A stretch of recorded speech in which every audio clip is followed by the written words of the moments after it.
Good afternoon and welcome. My name is Joe Swimmer. I'm Executive Director of the Episcopal Parish Network. It's been a while since I've had a chance to introduce one of our digital workshops, and I'm really pleased to be able to do it today for this important conversation about the Iraqi Christians and the situation there. And we're so pleased to have our panelists with us today. It's wonderful that they're taking their time to share a little bit about the situation and how you can be involved.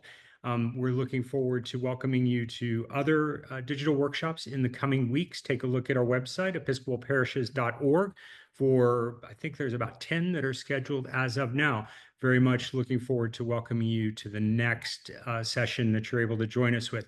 And don't forget, please learn more about being part of Episcopal Parish Network and the work that we're doing to bring you important content like today by visiting our website. I would also ask you if you would take some time and post where you are dialing in from into the chat feature. That would be terrific, and it will help our guests to know who they're speaking with today. Look forward to your questions and comments in the chat feature as well. Now, without any further ado, thank you all for joining us. Thank our panelists for joining us, and I'm going to hand it off to Yvonne and the team. Yvonne? Okay, thank you. Greetings, everyone. Welcome. My name is Yvonne O'Neill, and I serve on the Board of Directors of Stand with Iraqi Christians, SWIC SWIC. I'm honored to be joined today by several of my fellow board members, Joe LaPuma, co-chair of the board, Pam Faber, treasurer, and Kitty Harvey, board member. Today, we are here to share with you a vital story, the story of our Iraqi siblings, a story marked by struggle, perseverance, and above all, hope. Our presentation includes a brief history of Christianity in Iraq, an overview of SWIC's efforts to support economic revitalization and help restore communities, highlights of some of our ongoing projects, and ways you can join our mission to help rebuild for a more secure future for Iraqi Christians. And please feel free to share any questions in the chat as we go along. Stand with Iraqi Christians was founded in 2015 at St. Mark's Episcopal Church in Radnor, Pennsylvania, by the Reverend Chris Bishop. Since its founding, SWIC has remained committed to supporting the survival and flourishing of Christians in Iraq through direct partnerships, advocacy, and awareness-raising efforts. In the photo at the right, on the left, you will see Kitty Harvey wearing the red jacket during her recent visit to Iraq. She's pictured with one of her beneficiaries, a woman who, with SWIC's help, opened a daycare center to help support her family and provide a much-needed service for the community. In the photo in the center, we can see Joe LaPuma to the far right. He visited Ankara School in Erbil along with Nate Bennett, who is on the far right, and their visit took place about a year ago. Then on the photo to the right, that's our founder, Chris Bishop, who is also on the right with that big smile on his face, providing food to a displaced father who fled to Erbil with his family during the 2014 ISIS invasion. Next slide, Kitty. Now, have you ever wondered about our logo? It is a stylized representation of the Arabic letter Nun with a rose delicately placed as the diacritical mark or dot above it.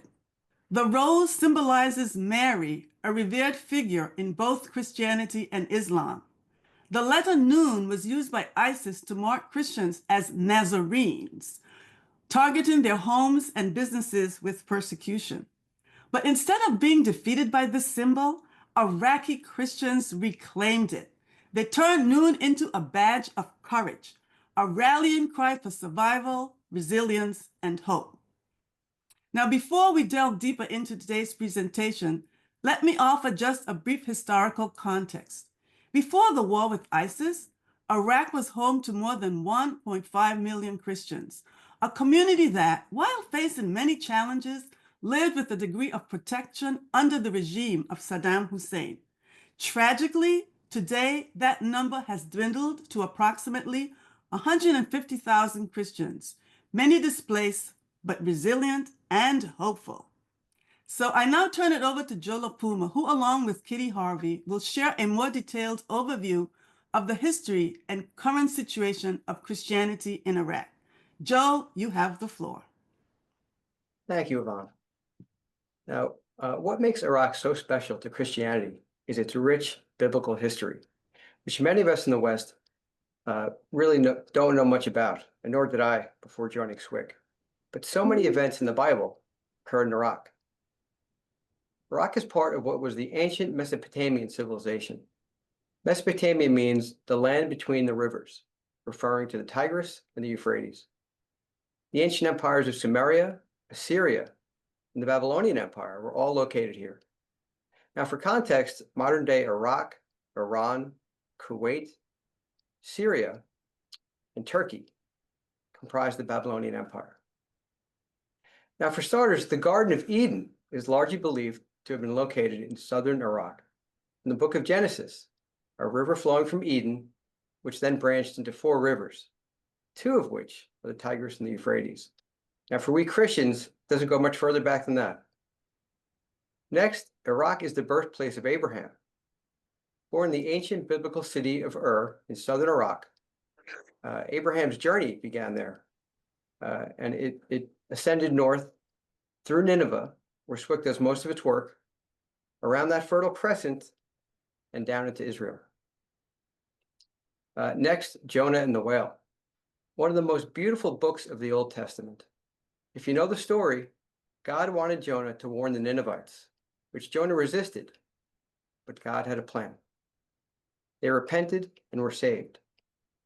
Now, those same Ninevites were the Assyrians in the 1st century and became some of the original Christian communities, as St. Thomas converts, which Katie will get to in a bit. Those 1st century Christian communities still speak Aramaic, the native tongue of Jesus.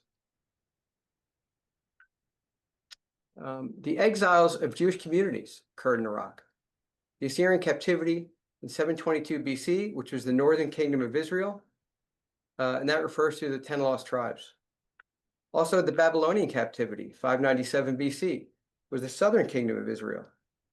The Jewish communities were exiled into Iraq, mostly south of Baghdad. Daniel and Ezekiel were exiled there. Jeremiah's prophecies occurred during the Babylonian exile.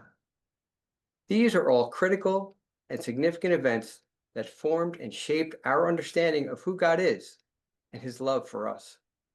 We simply cannot allow these sites and traditions to vanish. And now Kitty's going to tell you more about the history of Christianity in Iraq. Thanks, Joe.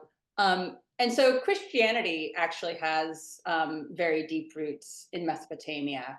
As Joe was saying, the Apostle Thomas, that is, of course, doubting Thomas, is said to have brought Christianity to this land following the death and resurrection of Christ.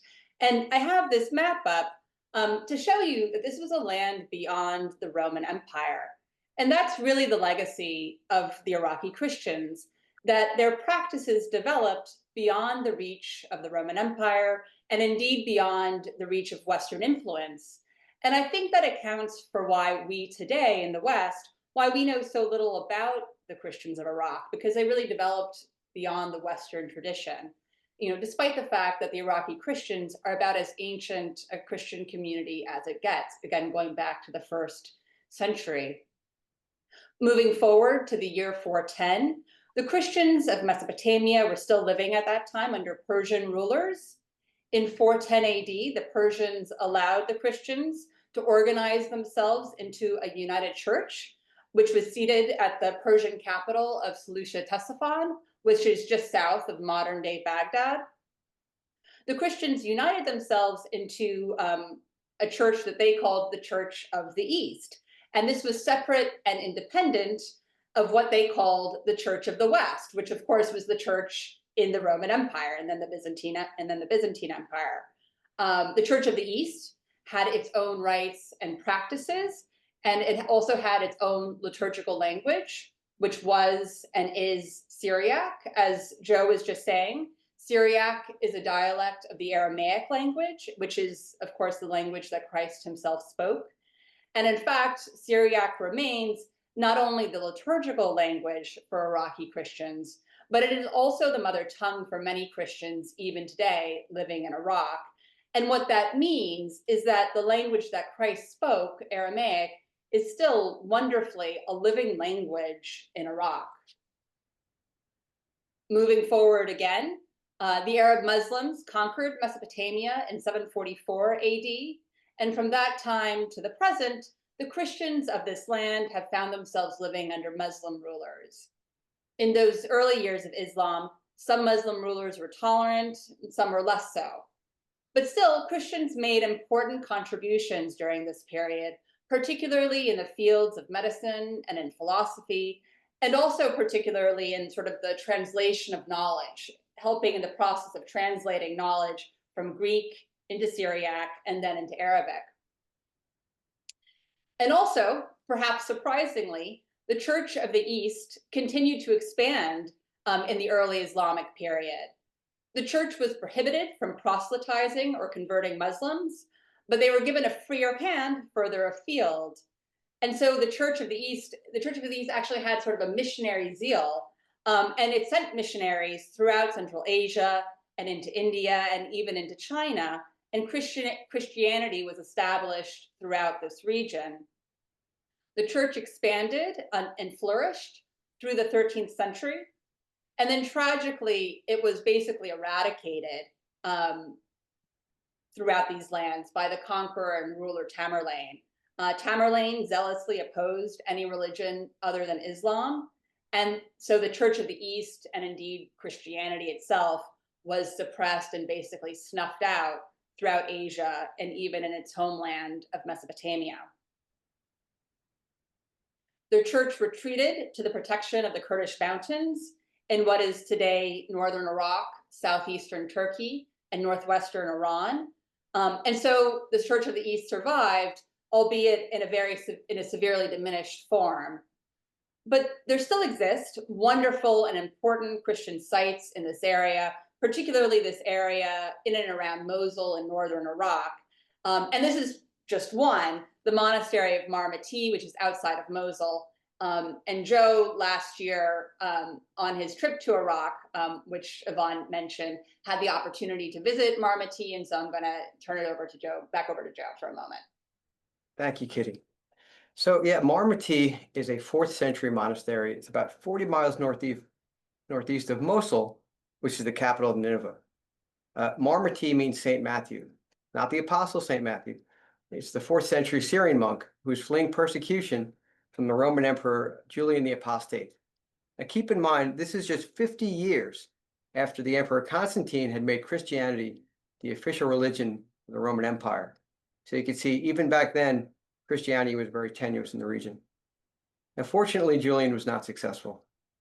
Matthew fled up into the mountains and established this monastery, which has withstood several invasion attempts in its history. In 2014, ISIS failed to reach it, as it's set up quite high on Mount Alfalf. Now, to me, the monastery exemplifies and reinforces what Christianity would be losing if it was allowed to be destroyed, abandoned, and forgotten. It's still active. When I was there, it was Orthodox Easter Sunday 2024, and we were able to experience the procession of Holy Light, which is a very moving and vocal ancient tradition dating back to at least the 8th century. People came from the neighboring Christian towns, many of whom walked up the steep mountain dressed in their Easter best to worship and to be together in love and communion. It was a very moving experience. Now, Matthew's cave has been enshrined there. It's one of the many caves that are visible. They're hewn right out of the mountainside, and you're able to visit and enter his cave. You can see where he slept, where he prayed. His view from the cave is at the bottom of the slide here, that bottom picture. And it has not changed much at all since the 4th century. Standing there, I was able to experience the spiritual peace and stillness that must have been felt at that time by St. Matthew, as well as by many other visitors since. In 2014, our founder, Father Chris, saw ISIS fighting off in the distance. 10 years later, I saw military checkpoints. Both serve as tiny human distractions to God's peace.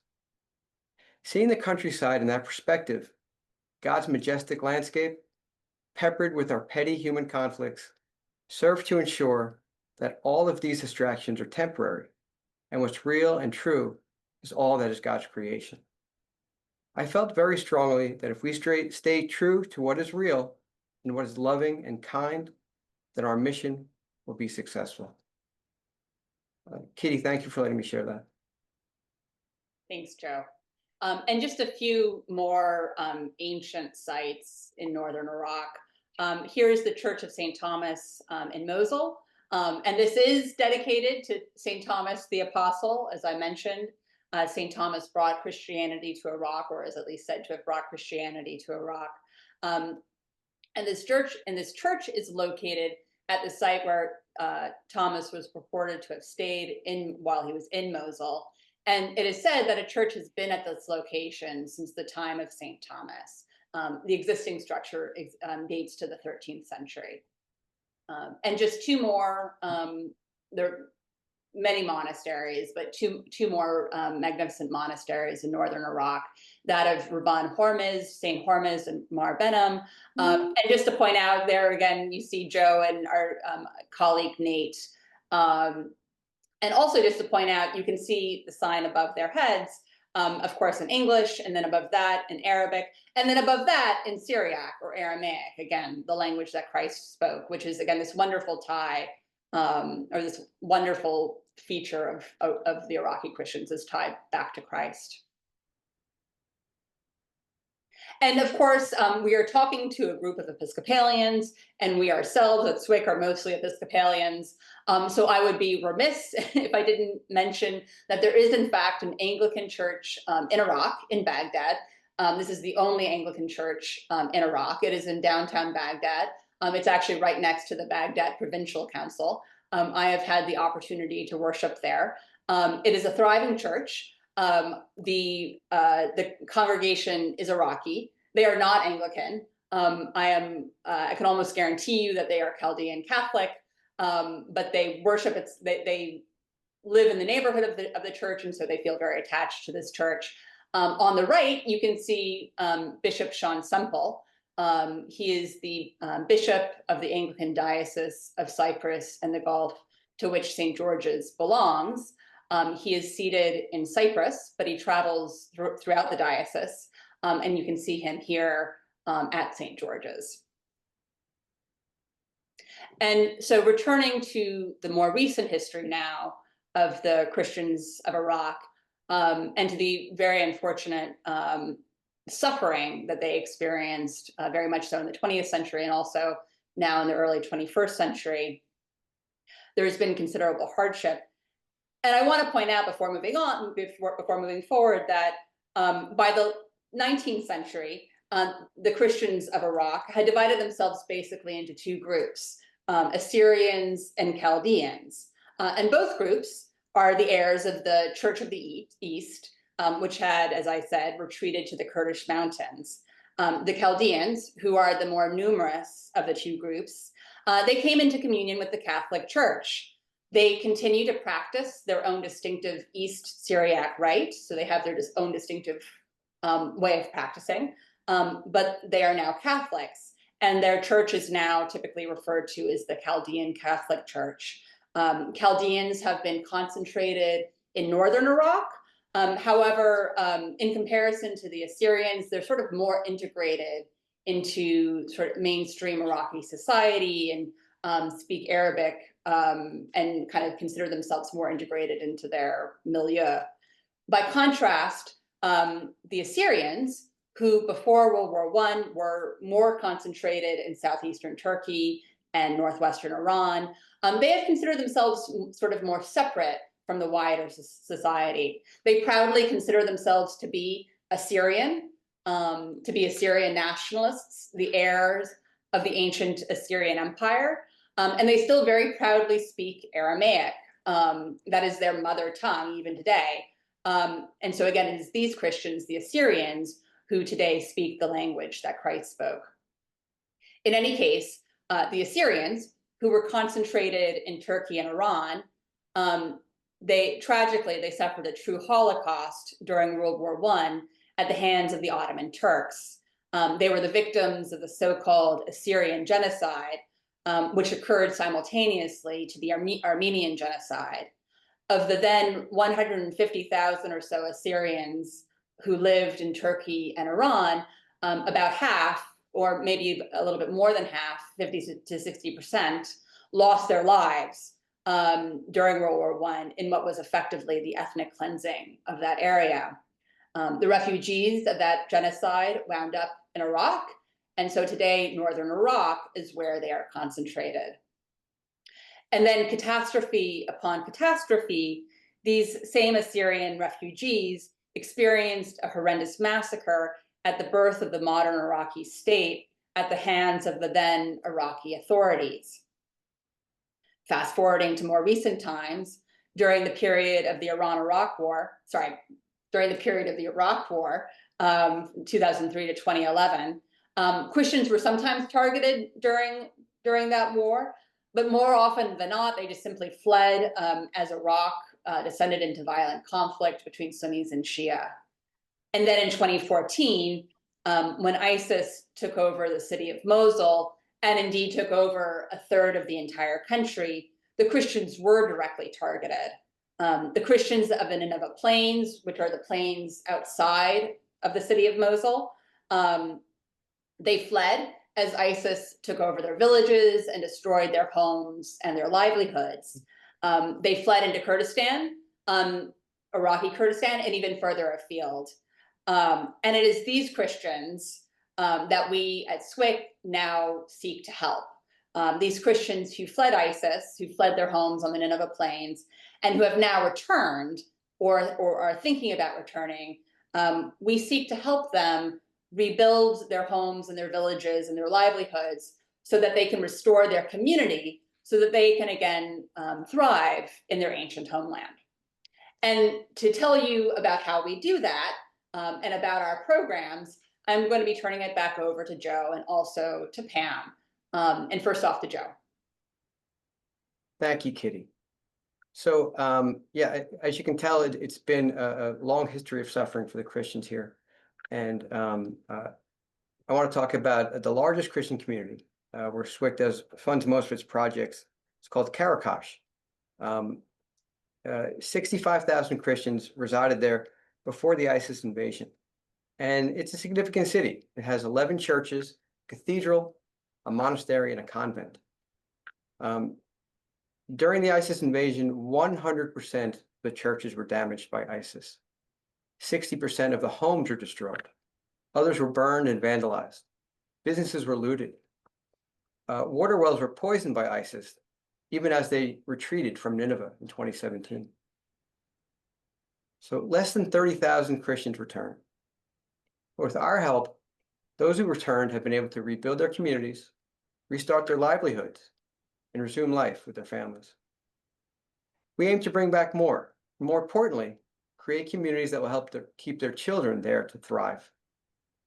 Now, Pam's going to tell us more about what we do and how we've been able to support the Christians in their time of most need. Pam? Thanks, Joe. SWIC prides itself on listening and being adaptable.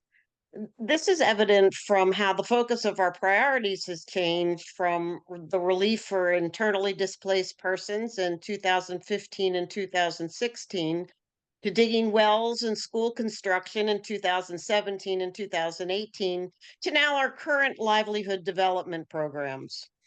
Our first programs were in support of chicken farmers in Karakash. And this area was literally known as Chicken City. And when farmers returned from displacement, they had to start from nothing. The SWIC grants were used to purchase baby chicks, feed, gas for heating, and the services of a veterinarian.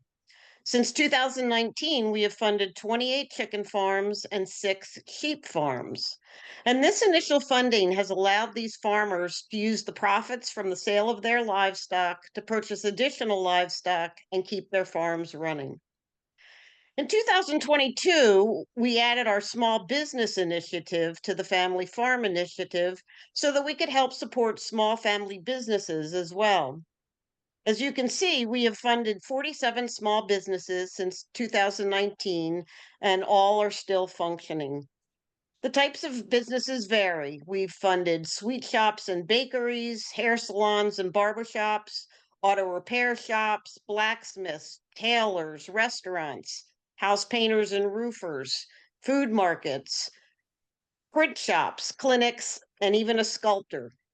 So far in 2025, we have provided funding to 15 businesses.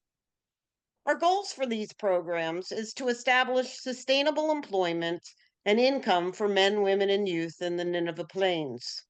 This aligns directly with the 8th UN Sustainable Development Goal, which is to, quote, promote sustained, inclusive, and sustainable economic growth, full productive employment, and decent work for all, end quote.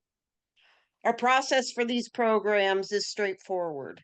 Christian business owners submit proposals, including detailed budgets, to SWIC's partners in Iraq. These proposals are then evaluated by SWIC's project team based on enhanced criteria and ensuring alignment with global standards. We look for prior experience, direct impact on the family, and indirect impact on the local community. We often ask, what is the impact for the business and family without SWIC support? We also use a vulnerability index to assess household needs.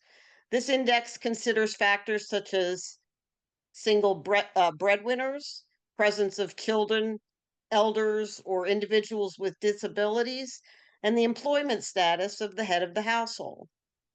This approach ensures the sustainability and impact of livelihood projects. Indicators to measure success are co-created with our beneficiaries through our Iraq partners, thus providing a baseline for tracking changes in household well-being. Follow-ups are provided after 6 to 9 months by our in-country partners or when SWIC personnel travel to Iraq. Primary measure of success is the ability of these businesses to operate sustainably without additional external assistance. The responses from these beneficiaries are always the same and similar to the comments from the beneficiaries that we will highlight in a few minutes. They are extremely grateful for financial support, but even more grateful knowing that they haven't been forgotten. Their faith always shines through in their comments and is in large part what keeps them going. So if we can move to the next slide, this slide highlights one of the families we have assisted. Saad is a 47-year-old owner of an orchard. He's married and the father of 5, and his dream was always to teach his children the farming profession so the orchard would always be fruitful. After the family returned to Karakash, he discovered his orchard had been destroyed. While he was able to get his orchard in suitable condition for cultivation, he needed more modern equipment to help with irrigation and shortening the planting time. A SWIC grant was used to purchase a seed planter, and this support has helped him regain his livelihood and should help him increase production with stronger and healthier crops. Here again, as you can see from his comments, the assistance that SWIC was and our partners were able to provide is just immensely important for keeping his farm going. The next slide also shows an individual that we helped. She's a small business owner named Rima. She's a 32-year-old married mother of 4. And prior to the ISIS invasion, her husband owned a butcher shop. And they were doing fairly well. But during the displacement, she wanted to help her family, and so she learned tailoring and began working in a tailoring shop making bridal accessories. When the family returned to Karakash, they found that the butcher shop had been destroyed, and her husband was only able to find work as a day laborer. So Rima continued her work in tailoring and became the primary provider for the family. The grant from SWIC helped her purchase an industrial sewing machine, steam iron, fabrics, and other supplies so that she could continue her business. Her dream is to move the business out of her home and get her a shop of her own. Um, I don't know, both Joe and Kitty have met with some of the people that we have helped and assisted. I don't know if they want to add any comments at this point, or maybe later. It's up Yeah, to I'll you. actually just say a few words about Rima because I had the opportunity to. I was on the Nineveh Plains 2 months ago in February, and I visited Rima. The picture at the top left, is a picture that I took, and I was just very impressed by her. She has a real can-do attitude, and one of the things that so she makes traditional crafts used particularly in weddings, in Assyrian Christian weddings. And she was telling me that, she puts her stuff on Instagram, like any entrepreneur, in the United States or in the West. And that the sort of Iraqi Christian immigrant community in Europe and beyond who have come to the West, they have connected with her and they order her stuff because they say we can't buy traditional crafts here in France and Germany and the United States and elsewhere. And so it just seemed she's incredibly resourceful. She put her stuff on Instagram and now she has customers worldwide. That's great. Thank you, Kitty. Yeah. The only thing I could add to that is my experience with them is that there's no bitterness in them. They've endured so much over the last 10 years, and you don't sense any bitterness. They're so thankful and grateful. They're always thanking God, but in a more sincere way maybe than we would. We say thank God a lot. Oh, thank God for this. They're really grateful for being able to return and to start up again. And they live daily with God in their lives. And I was very moved and almost ashamed that I don't live the same kind of prayerful life that they do. And I could say that to each one I visited. In fact, a couple of times we were invited inside for dinner, and they had a huge spread for dinner for us. And it was very humbling. It was beautiful. So. And just one more thing to add, and just to emphasize what Pam was saying, all of our beneficiaries, they're grateful for the financial assistance, but I think most of all, as Pam said, they just want to be known and remembered. They oftentimes feel forgotten by us in the West, and I think, and they really are grateful for just knowing that we know about them and know of their suffering and know of their struggle and perseverance. Thank you. Thank you. So just for my part to conclude, last year we expanded the number of partnerships from 1 to 5 organizations, and all have Iraqi field officers who provide valuable local insights on the challenges that the Iraqi Christians continue to face. And this prompted us to begin the new Nineveh Restoration Initiative, which Joe will now discuss. Thank you, Pam. So as Pam mentioned, in 2024, SWIC launched the Nineveh Restoration Initiative, NRI for short. So what is that exactly?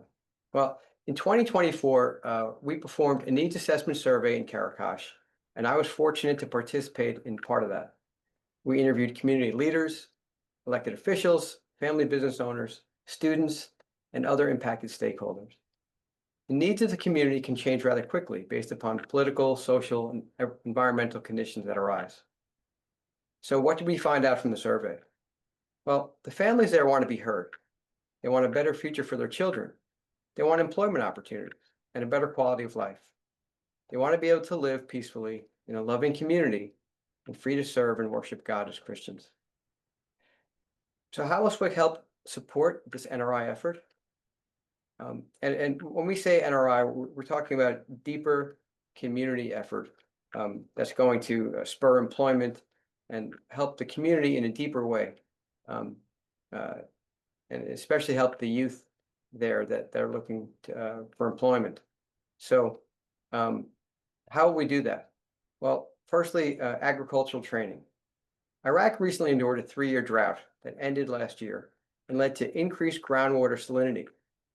It's changed the needs and ways a farm can be successful. Better methods need to be implemented. How? Better irrigation systems. They need to dig deeper for fresh water.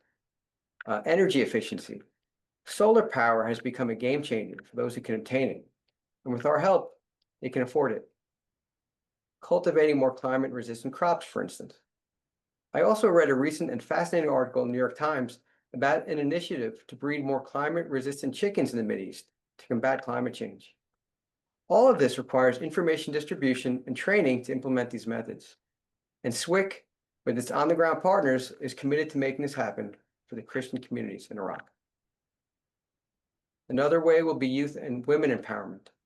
63% of the Iraqi Christian population are women and children.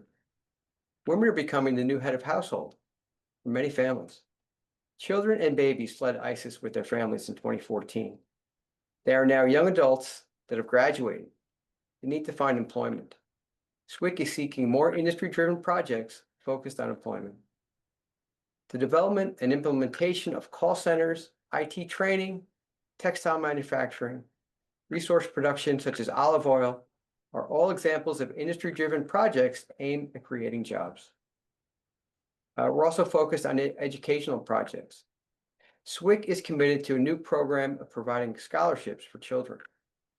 Our partner, the Assyrian Aid Society, has virtually become the de facto government funding for underfunded Christian schools, providing books, transportation, lunches, etc.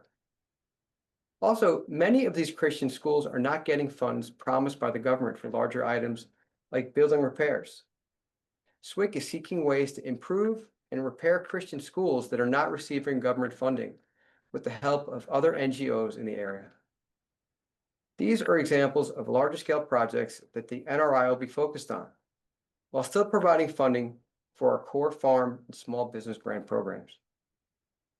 Most recently, the dismantling of U.S. aid has directly affected support groups and NGOs in the region, making this work even more difficult and more critical.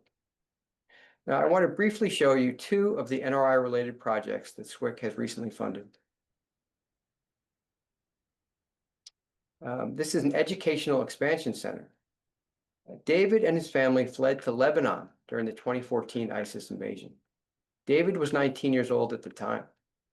Many Iraqis fleeing the country ended up in countries like Lebanon and Jordan, where they found themselves not only in tent encampments, but also being outsiders, migrants, and being treated as such. Many of these Christians would like to return now to their ancestral Iraqi homes. David is a teacher, having studied theology and Syriac languages. He returned to Karakash and started a successful tutoring business. He's looking to expand an undertaking that will lead to the hiring of more tutors. SWIC, with its partner, has provided a grant in excess of $3,000 to assist the effort. The other project is a water filtration production. Amir fled Karakash with his 4 children in 2014. When he returned, he found his orchard had been destroyed, and ISIS saw to it that it was beyond restoration. At 59 years old, Amir needed to make a change. He saw that the people of Karakash had issues getting fresh water, especially during the summer months. The Turkish government controls the water supply of the Euphrates River, the main source of fresh water to northern Iraq. They have not been fulfilling their mandated obligations. Amir saw an opportunity to support his family, at the same time serve the Karakash community. He began a small water purification business, and it grew rather quickly, as the need was great. He needed to expand, and SWIC, with his partner, funded over $3,000 to provide purification and filtration equipment. His expanded business will require the hiring of new employees. Again, another type of business that will create jobs for the people of Karakash. Now, these are just some of our on-the-ground partners whose mission and vocation it is to serve and help the Iraqi Christian communities. There's CAPNI, which is the Christian Aid Program of Northern Iraq. The Sustainable Peace Foundation, they helped us perform that needs assessment survey last year. The Ankawa Humanitarian Committee, HNRO, which stands for Humanitarian Nineveh Relief Organization.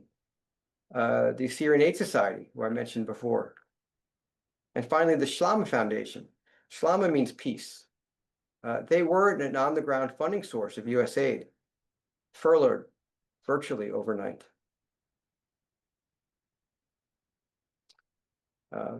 Now, the good news is that relatively small donations will go a long way in Iraq. You can see the slide there. For $5,000, you can start or expand a small business in Iraq. That's just 17 people donating $25 a month. A family farm, SWIC puts in $6,500 for that. That's just 22 people donating $25 a month for a year. Each year you could start a new farm. You just put $25 a month. You will not miss this money, but it will change the lives and families in a most dramatic way. I mentioned these NRI projects. They're a bit larger. They're about $10,000 on average per project. And again, that would be just 15 people donating $50 a month. Now, aside from funding, we're not only seeking funds. We need your heart, your time, and your skills. SWIC is an organization of volunteers. We have no employees. I joined SWIC in 2021. Father Chris was giving a presentation on Zoom for my church. It was during the pandemic, so it was on Zoom. And I remember standing in my apartment on my feet, moved to my core, listening to the story of the Iraqi Christians. After the presentation, I emailed Father Chris. And the subject line was, "How can I be helpful?" And that's all it took. I found I was very much needed. So if you've been so moved today, I'd love to get a similar email from you. It's a love mission, and your heart is needed. There is hope for the Iraqi Christians, but we are that hope. So let's answer this call together. And thank you for listening. Yvonne? Thank you, Joe. Thank you, Kitty. Thank you, Pam. I'm sorry, Pam. This was this was a great presentation, very moving, and I'm sure our participants who are attending, the attendees, have been moved by it. So right now we go into the Q&A, and there's only been one question posted in the chat. And I won't try to say the last name of the person who wrote it because I don't want to butcher his name, but his first name is John. And Kitty, I think this is for you because it said, you mentioned earlier that ISIS destroyed 100% of churches in Karakash. Would you be able to speak to church revitalization efforts since then? And in parentheses, says building, reconstruction, community attitudes, etc. I was the one who had mentioned. Oh, was you, Joe? Yeah. I'm sorry. I hope I didn't say destroyed. They were damaged. 100% were damaged, not fully destroyed. There's kind of a famous picture of like a tower, a church tower that was knocked over by ISIS. I will say, and John, thank you for your question. It's a great question. I will say that the 11 churches in Karakash have all been restored with help from the worldwide Christian community, as well as the Diocese of Cyprus and the Gulf. It really was, the churches also helped restore the homes. So it wasn't just rebuilding the churches. Many or much of the homes in Karakash were rebuilt with the help of the churches. We met with the Bishop of Karakash and his staff there, and some of the other priests in Karakash for those churches. And they're just loving people, wonderful people. They were, again, so welcoming. And they knew they had a tough road ahead of them, but they did it, and they got it done. And you know, one thing about Karakash, a lot of the workers there, it's farmers, and it's people that work with their hands, construction people, painters. Pam had mentioned roofers. A lot of them that we've supported, they pitched right in. And they jumped in and they helped restore and repair a lot of the damage that was done by ISIS. So thank you for your question. Okay, thank you, Joe, for that response. And we do have a second question that came in, and it says, this is from Katie Thompson. It says, what sort of volunteer help is needed? That is a great question, and I should have elaborated on that. So thank you. Really, we need help with donor engagement. We need help getting the word out there. We need help if people have skills such as social media skills, accounting skills, project evaluation skills. Like I said, we're volunteers. All of us are volunteers, and whatever skill set you have, believe me, we could use it, and we'll put it to work for the people there. Kitty had mentioned one thing we heard a lot was, do the Western Christians know about us? And so whatever talent you have, we can put it to work, trust me. So just send us an email, and you can go on our website and find us there. My email address is chairman@swic.org. Just to piggyback on that, one of the things we've talked about, we really do need social media help, but besides social media help, if anybody on this call is really savvy with social media, but having sort of, a quote unquote ambassador program to churches. Again, we're always looking for money, for financial assistance. But again, we just really want to be able to tell this story too, so that the Iraqi Christians are not forgotten. And if we have a network of churches that people can just inform their churches of what we're doing and what the status are of our, Iraqi Christians and brothers and sisters, that would be an amazing thing. Thank you, Kitty. And we can ahead. help with presentations. We have the resources that we would be happy to share with anybody's parish, and you could do a presentation, or we would come and do a presentation. So all you have to do is ask.